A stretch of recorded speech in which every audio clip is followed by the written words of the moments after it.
Hi teachers, my name is John and today I'm going to show you a tool that I built to help you grade your Google Classroom assignments 10 times faster.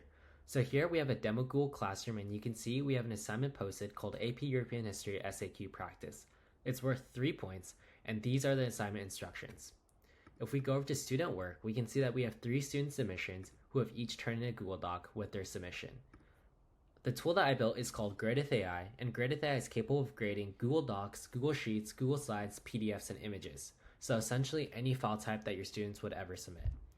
To grade these assignments with GradeWithAI, I go to gradewithai.com and click the GradeWithAI button. I'm then going to log in with my Google account.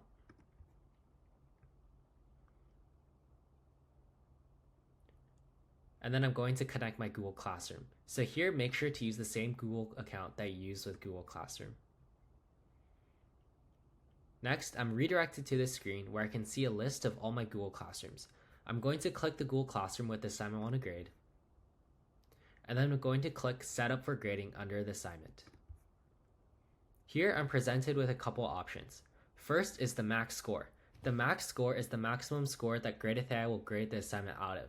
You can set this to a different values than your Google Classroom max points, and what will happen is that we'll scale the final score that GradeWithAI gives to your Google Classroom max points so that the percentage that each student scores is the same between Google Classroom and GradeWithAI.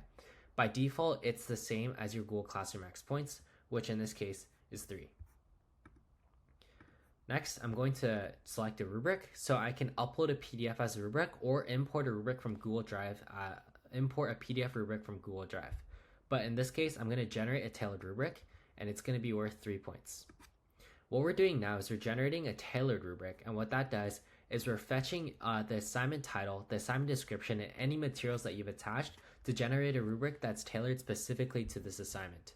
If we detect that the assignment is for a standardized curriculum such as AP, we also automatically tailor it to College Board standards or the appropriate board standards. So you can see we have College Board standard AP European History SAQ rubric, but tailored to this assignment. I can edit the criteria, I can edit the category names, how many points they are, I can delete criteria, I can add criterions, etc. But I think this looks pretty good, so I'm going to save it. Next, I'm going to select any custom instructions. Custom instructions let you customize how GradeWithAI grades. But in this case, I think everything is pretty standard, so we're going to leave that blank. And feedback length, I'm just going to do default feedback length. Next, we see a list of all the students who have turned in the assignment and what they turned in. I'm going to click Grade All Turned In Students, and what this is now doing is we're going to grade each student. I can click on the attachments to see what they turned in, and this process usually takes around 30 seconds. GradeWithAI is secure by default. So all processing happens on encrypted US servers and no data is ever stored besides the grading results. So we can see Jake Erlenhalf got a 2 out of 3 and GradeWithAI leaves some really detailed feedback. I'm reading through this, I think it's pretty good, but let's say I disagree. So I can click the score to change it.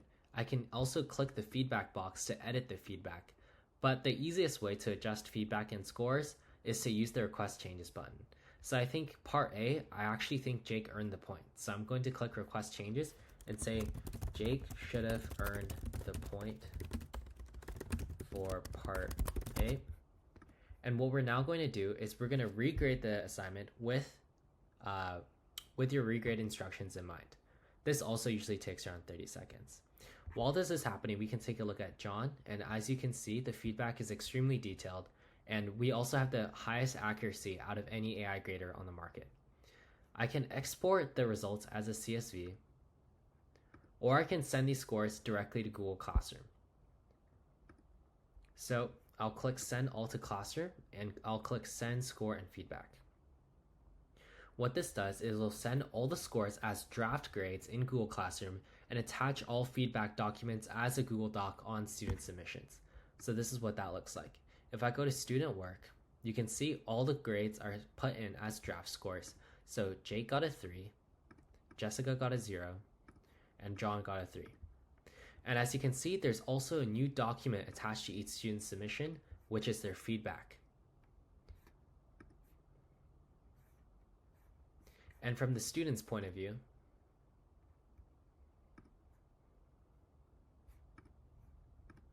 You can see that now they've received a new Google document on top of what they turned in, and they can click it to easily access their feedback.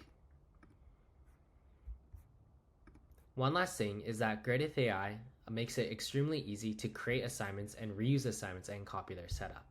You need to create an assignment, you need to post your assignments through GradeWithAI in order for us to be able to send the scores and feedback to Google Classroom. If you don't do this, we're still able to grade the assignment, but you just won't be able to do this last step, which is fine if you want because you can still export the grading results as a CSV. But I'll show you how to quickly create new assignments. So if you click create new assignment, you see these are all the same options as Google Classroom. And you can also reuse assignment from your past classes and post it into the classrooms that you want. Thank you so much for watching today's video, and I hope you'll give GradeWithAI a shot.